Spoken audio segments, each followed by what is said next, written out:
Hello student, स्वागत है आप सभी का आज के इस सेशन में। चलिए स्टार्ट करेंगे आज के सेशन को। सबसे पहले न्यूज़ आप लोगों ने बहुत बार सुनी होगी, लेकिन अभी जो है ये खबर अपने फाइनल स्टेज में पहुंच चुकी है। आप लोगों ने बच्चे अंजीखंड ब्रिज के बारे में सुना होगा, जम्मू कश्मीर में आपका ये बना था, ठीक है, और चिनाब नदी पे इसे बनाया गया था। तो अभी रिसेंट ये न्यूज़ है इसके बारे में कि इंडियन रेलवे ने ये जो भारत का पहला केबल स्टे ब्रिज है, ठीक है, बहुत ऊंचाई पे स्थित है, इसका निर्माण पूरी तरीके से कंप्लीट हो चुका है। ठीक है, ये जो है फाइनली चलने के लिए तैयार है। अब जो है इसमें आपकी ट्रेनें भागेंगी। ठीक है, तो ये जो अंजीखंड ब्रिज है इसके बारे में और क्या है आपको याद रखना है कि जो एग्जाम में आपको आ सके। देखिए, जम्मू और कश्मीर के रियासी जिले में स्थित यह स्मारक संरचना महत्वाकांक्षी उधमपुर श्रीनगर बारामूला रेल लिंक परियोजना का हिस्सा है, जिससे कि क्षेत्रीय संपर्क और आर्थिक विकास को बढ़ावा देने के लिए डिजाइन किया गया है। इस पुल की खासियत यह है कि बहुत ऊंचाई पे स्थित है, इसीलिए आपको इसकी जो टोटल लंबाई है वो याद रखनी है। 725.5 मीटर पे स्थित है और नदी तल से बच्चे कितना ऊपर है, ये लगभग 331 मीटर ऊपर ये आपका मिलेगा आपको। ठीक है, तो नदी का नाम याद रखिएगा, चिनाब में है। ठीक है, चिनाब नदी के ऊपर है, जम्मू कश्मीर में आपका है। जम्मू कश्मीर में भी कौन सा डिस्ट्रिक्ट में है? रियासी डिस्ट्रिक्ट में है। ठीक है, और जो है इस ब्रिज के बारे में आपको क्या पूछा जा सकता है और चीजें क्या है इसके बारे में। देखिए, यह पुल चुनाब पुल के बाद में भारत का दूसरा सबसे ऊंचा रेलवे पुल है, जो कि नदी तल से 359 मीटर ऊपर होने का विश्व रिकॉर्ड रखता है। जम्मू कश्मीर में है। अंजीखंड पुल एक गहरी घाटी को पार करता है तथा कटरा और रियासी के बीच की खाई को पाटता है तथा इसे जम्मू क्षेत्र और कश्मीर घाटी के बीच में संपर्क में महत्वपूर्ण सुधार होगा। ठीक है, कौन कौन से दो घाटियों को बच्चे आपका जोड़ रहा है या फिर दो एरियाज को ये जोड़ेगा? ये जो है जम्मू को जोड़ेगा कश्मीर वैली से। पुल के डिजाइन और निर्माण की देखरेख इतावली कंपनी यानी कि इटली की कंपनी है। कंपनी का नाम है आपका इटलफर। ठीक है, इसके द्वारा की गई थी। अंजीखंड ब्रिज के डिजाइन में 96 केबल है। प्रधानमंत्री नरेंद्र मोदी के द्वारा जनवरी 2025 में वंदे भारत ट्रेन को हरी झंडी दिखाने की उम्मीद है और जम्मू कश्मीर जो कि कश्मीर और दिल्ली के बीच में यात्रा करने वाले यात्रियों के लिए एक तेज लिंक प्रदान करेगी। ठीक है, तो जम्मू कश्मीर के बारे में ये है कि बच्चे यहाँ पे वंदे भारत ट्रेन, और ये जम्मू कश्मीर की पहली वंदे भारत ट्रेन होगी। ठीक है, अभी जो है इसके बारे में हम देखेंगे, ऐसे कयास लगाए जा रहे हैं कि जो प्रधानमंत्री नरेंद्र मोदी है उनके द्वारा इस वंदे भारत जो ट्रेन है इसका भी बहुत जल्दी यहाँ पे इनॉग्रेशन किया जाएगा। ठीक है, तो ये चीज़ें बच्चे आपको याद रखनी है इस अंजीखंड ब्रिज के बारे में। ठीक है, अंजीखंड ब्रिज जो है आपका कहाँ पर है? ये है आपका जम्मू कश्मीर के रियासी जिले में। उसके बाद में अगली जो न्यूज़ है साइंस एंड टेक से रिलेटेड है। एशिया का सबसे बड़ा Asia's largest shallow wave basin research facility, ये आपका कमीशन किया गया है किसके द्वारा? आईआईटी मद्रास के द्वारा। और कहाँ पे बच्चे? ये जगह का नाम है आपका थयूर कैंपस। ठीक है, थयूर कैंपस में जो है इसे बनाया गया है। तो आईआईटी मद्रास के द्वारा अनुसंधान और औद्योगिक जरूरतों को पूरा करने के लिए आईआईटी मद्रास के द्वारा अपने थयूर परिसर में एशिया की सबसे बड़ी शैलो वेव बेसिन अनुसंधान फैसिलिटी या फिर सुविधा शुरू की गई है। ठीक है, तो नाम से आपको थोड़ा सा समझना होगा इसे कि शैलो वेव का मतलब क्या है कि जो उछली तरंगे होती हैं। कई बार आप लोग देखेंगे ज्वार भाटा में जो है कभी हैवी वेव्स भी आती हैं, कभी कभी शैलो वेव्स आती हैं। तो जो शैलो वेव्स है उस पर जो है आपका एक तरीके से रिसर्च करने के लिए, अनुसंधान करने के लिए ये सेंटर इस्टेब्लिश किया गया है। ठीक है, ये फैसिलिटी इस्टेब्लिश की गई है और कहाँ पे बचे? आईआईटी मद्रास के ही एक कैंपस में। इसे राष्ट्रीय बंदरगाह जलमार्ग और तट प्रौद्योगिकी केंद्र के तहत विकसित किया गया है। यह इस सुविधा का उपयोग बंदरगाह तटीय और अंतर्देशीय जलमार्ग परियोजनाओं में मदद के लिए संरचनाओं पे 3D तरंगों के प्रभाव का परीक्षण करने के लिए किया जाएगा। ये देखिए बच्चे, आपका ये जो है आपका effect of 3D waves on structures.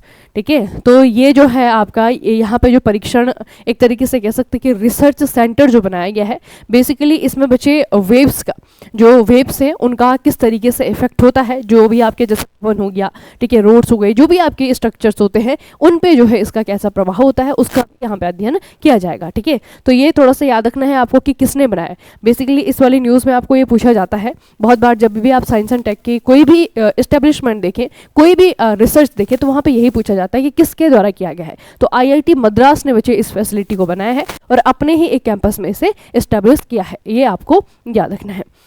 अगली जो आपकी न्यूज़ है, आपको पता है कि महाकुंभ चल रहा है।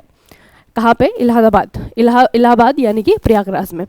सूचना और प्रसारण मंत्री अश्विनी वैष्णव ने विशेष लॉन्च किया है महाकुंभ के लिए आकाशवाणी के द्वारा दूरदर्शन का गीत। ठीक है, जो ये गीत है, इस गीत का नाम जो है महाकुंभ है। महाकुंभ है दूरदर्शन के द्वारा इस गाने को बनाया गया है। ठीक है, महाकुंभ 2025 के लिए। और इसे किसने लिखा है, किसने गाया है, ये थोड़ा सा याद रखना बच्चे।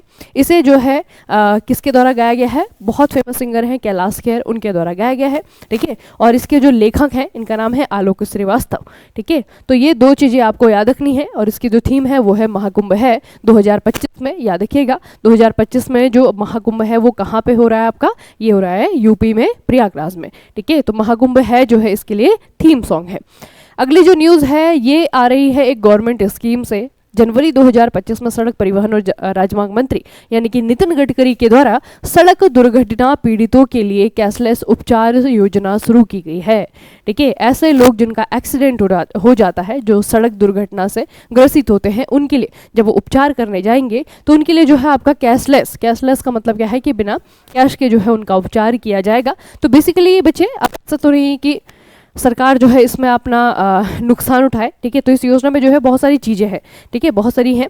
तो देखिए इस योजना में 7 दिनों तक या फिर अधिकतम 1.5 लाख रुपए तक के चिकित्सा व्यय को कवर किया गया है। हालांकि दुर्घटना की सूचना 24 घंटे के भीतर पुलिस को दी जानी चाहिए। हिट एंड रन मामले में मृत्यु के लिए मृतक के तत्काल परिवार को 2 लाख रुपए का मुआवजा दिया जाएगा। ठीक है, तो इस योजना के स्कीम के कुछ जो है आपके और पहलू हैं, यहाँ से भी आपका क्वेश्चन बन सकता है, तो इनको भी याद रखना। ठीक है, सबसे पहले बच्चे आपका जो यहाँ पे मैक्सिमम अमाउंट रखा गया है जो गवर्नमेंट के द्वारा कवर दिया जाएगा वो है आपका 1.5 लाख रुपए। ठीक है, और उसके अलावा इसमें एक मैंडेटरी चीज़ ये है कि जब दुर्घटना हो, ठीक है, जिस व्यक्ति की भी दुर्घटना होगी, जो भी एक्सीडेंट में होगा, तो जो एक्सीडेंट होगा उसकी सूचना 24 आवर के भीतर, 24 घंटे के भीतर पुलिस में जो है आपका दर्ज होनी चाहिए। ठीक है, तभी जो है इसका फ़ायदा उठा पाएंगे। ठीक है, तो ये जो कैशलेस योजना है ये जो है सड़क दुर्घटना के ग्रसित लोगों के लिए ये लॉन्च की गई है। ठीक है, और इसमें आपके जो 2-3 पॉइंट हैं उन्हें याद रखना। अगर बच्चे किसी की मृत्यु हो जाती है सड़क दुर्घटना में, हिट एंड रन केस में जो है आपका, अगर कोई मृतक को सड़क पे छोड़ के जाता है या फिर किसी की मृत्यु हो जाती है, तो जो मृतक है उसके परिवार को 2 लाख रुपए तक का मुआवजा देने की भी घोषणा की गई है। तो एक तो ये अमाउंट इंपॉर्टेंट है, एक आपका 2 लाख रुपए है, और दूसरा जो इसमें मैंडेटरी चीज़ है, इस योजना का फायदा तभी उठाया जाएगा अगर 24 आवर के भीतर उस एक्सीडेंट को रजिस्टर्ड करवाया जाएगा नियर बाई पुलिस स्टेशन में। ठीक है, तो ये चीज़ें आपको याद रखनी है। अगला बचे ई श्रम पोर्टल का विस्तार ई-श्रम पोर्टल का विस्तार 22 अनुसूचित भाषाओं तक हुआ है। ई-श्रम पोर्टल ये नया नहीं है। ठीक है, 2021 में 2021 में ई-श्रम पोर्टल को लॉन्च किया गया था प्राइम मिनिस्टर नरेंद्र मोदी के द्वारा। ठीक है, तो अभी बेसिकली हुआ क्या है कि जो पोर्टल है ई-श्रम, इसको जो है अपडेट कर दिया गया है।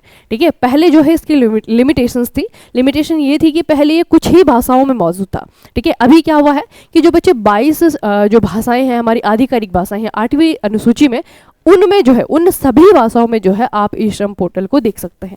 ठीक है, तो पहले इसकी लिमिटेशन मैं आपको थोड़ा सा बता देती हूँ, क्योंकि पहले जो है आपका ये अंग्रेजी, हिंदी, कन्नड़ और मराठी सिर्फ इन 4 ही भाषाओं में उपलब्ध था। ठीक है, अभी क्या हुआ है कि जो हमारी अनुसूचित भाषाएं हैं या फिर जो 8वीं शेड्यूल में जो 22 भाषाएं हैं, उन सभी में जो है इसे अपडेट कर दिया गया है। अब आपके मन में प्रश्न आ रहा होगा कि 2021 में आपका पोर्टल लॉन्च हुआ है, बहुत सारे बच्चों को याद होगा, बहुत सारे बच्चों को नहीं याद होगा, है ना। तो इसके बारे में थोड़ा सा मैं आपको बता देती हूँ कि ये है क्या। देखिए, केंद्रीय श्रम एवं रोजगार मंत्री मनसुख मांडविया के द्वारा असंगठित श्रमिकों के लिए विभिन्न सरकारी योजनाओं तक निर्बाध पहुंच प्रदान करने के लिए ई श्रम पोर्टल पर बहुभाषी कार्यक्षमता का शुभारंभ किया गया था। तो ये बेसिकली क्या है बच्चे, ये आपका एम्प्लॉयमेंट से रिलेटेड है। ठीक है, ये जो है आपका जब सरकार योजनाएं बनाती है तो उन योजनाओं के बारे में जिनके लिए वो योजनाएं बनाई गई हैं उनको मालूम नहीं चलता है ना। उनको उनकी एक कह सकते हैं कि जो योजनाएं हैं उनकी पहुंच सही लोगों तक नहीं होती है। ठीक है, तो इसके लिए जो है आपका एक पोर्टल लॉन्च किया गया ई श्रम श्रम पोर्टल, जिसमें कि बहुत सारी गवर्नमेंट स्कीम्स के बारे में बताया गया है। ठीक है, उनका फ़ायदा किस तरीके से उठाना है उसके बारे में बताया गया है। ठीक है, सरकार की तरफ से जो बेनिफिट वाली जो बेनिफिट्स देने वाली जो आपकी स्कीम्स होती हैं उनके बारे में बताया गया है। ठीक है, तो ई श्रम पोर्टल जो है अभी इसके बारे में लेटेस्ट न्यूज़ ये है, 2020 याद रखिएगा, 2021 याद रखिएगा जब ये लॉन्च हुआ था, और उसके अलावा भी रिसेंट याद रखिएगा कि अब ये कितनी भाषाओं में मौजूद है। ये जो है आपका 22 जो 8वीं अनुसूची में हमारी जो 22 आधिकारिक भाषा है उसमें मौजूद है। ठीक है, तो ये जो है इसके बारे में लेटेस्ट न्यूज़ है। अगला बच्चे आपका एक स्टेट है, ये है तमिलनाडु। काफ़ी इंटरेस्टिंग न्यूज़ आपकी ये है। तमिलनाडु के जो वर्तमान में मुख्यमंत्री है बच्चे वो हैं M.K. स्टालिन। ठीक है, इन्होंने घोषणा की है, ये पैसा कमाने का अच्छा तरीका है अगर आप लोग ये काम कर पाए। देखिए, इन्होंने कहा है बच्चे कि जो सिंधु घाटी सभ्यता है, आप लोगों ने पढ़ा हुआ है, जब आप लोग भारत का इतिहास पढ़ते हैं तो सबसे पहले जो है आपका प्राचीन इतिहास में जो इंपॉर्टेंट चैप्टर है, टॉपिक है, वो यही है आपका IVC, इंडियन वैली सिविलाइजेशन। तो जो सिंधु घाटी सभ्यता है इसकी जो लिपि है वो अभी तक पढ़ी नहीं गई है। आप लोगों ने सिंधु घाटी सभ्यता की विशेषताओं में इसे पढ़ा होगा, है ना। ये लिपि जो है पढ़ी नहीं गई बच्चे। ठीक है, तो इस लिपि को अगर किसी व्यक्ति के द्वारा या फिर किसी ऑर्गेनाइजेशन के द्वारा अगर पढ़ लिया जाता है या फिर अगर डिकोड कर लिया जाता है तो तमिलनाडु की सरकार जो है उन्हें पुरस्कार देगी। कितनी पुरस्कार देगी? $1 मिलियन का। ठीक है, $1 मिलियन, ये जो है आपका रुपए में कितना होता है? लगभग 8.5 करोड़ रुपए दिए जाएंगे। ठीक है, उस व्यक्ति को या फिर उस संगठन को, उस ऑर्गेनाइजेशन को जो कि सिंधु घाटी सभ्यता की जो कह सकते हैं कि जो कोडेड लैंग्वेज है या फिर जो आपकी लिपि है जो पढ़ी नहीं गई अभी तक, उसे डिसाइफर कर लेगा या फिर उसे जो है आपका डिकोड कर लेगा ना। तो इस चीज़ को याद रखना, ये कौन सी सरकार ने किया है, बहुत अच्छा क्वेश्चन बच्चे इसके ऊपर बनेगा। ठीक है, तो ये तमिलनाडु के मुख्यमंत्री के द्वारा घोषणा की गई है। तमिलनाडु सरकार के इस प्रयास का उद्देश्य देश के इतिहास में तमिलनाडु का उचित स्थान सुनिश्चित करना है। ठीक है, तो आप सोच रहे होंगे ये काम तो वैसे भारत सरकार को करना चाहिए था, तमिलनाडु ने क्यों किया है? तो तमिलनाडु बेसिकली ओबवियस सी बात है। देखिए, हर लोग, कभी आप लोग अगर थोड़ा सा डीप थिंक करते हैं, अपने हिस्ट्री को जानते हैं, पहचानते हैं, तो थोड़ा सा मन में तो ये सवाल आता ही है कि एक क्वेश्चन है बहुत फेमस कि आर्यंस कहाँ से आए थे, है ना। आप लोग भी सोचते होंगे कि हम कहाँ से आए थे, हमारे पूर्वज जो है कहाँ से आए थे, किसी को नहीं मालूम अभी तक, है ना।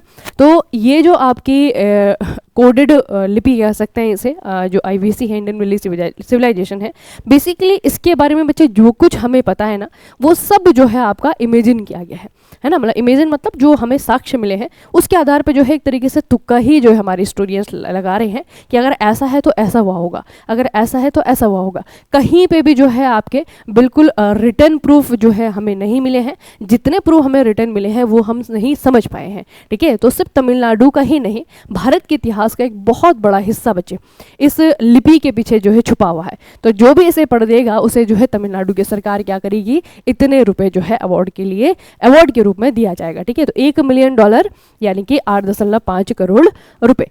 सिंधु घाटी सभ्यता की स्क्रिप्ट को जो है हड़प्पा लिपि के नाम से भी जाना जाता है, और पढ़ने के लिए, इसे जो है डिकोड करने के लिए इसके जो मोहरे हैं, अभिलेख हैं, मृद भांड है, धातु पत्र है, ठीक है, या फिर प्रतीक चिन्ह है। बेसिकली ये जो लैंग्वेज आपकी लिखी गई है, लिपि जो यहाँ पे मिली है ना, वो इन सारी चीज़ों पे ये मिली हुई है ना। तो अगर आप लोग भी थोड़ा सा पैसा कमाना चाह रहे हैं या फिर लगता है कि डिकोड कर सकते हैं तो ये वाली चीज़ें उठा लीजिए। अभिलेख है, मोहरे हैं, ये आसानी से तो नहीं मिलेंगी, किसी न किसी म्यूजियम में होंगी, है ना। तो बच्चे ये थोड़ा सा याद रखिएगा कि किस सरकार ने किया है, तो ये आपका तमिलनाडु की सरकार के द्वारा किया गया है।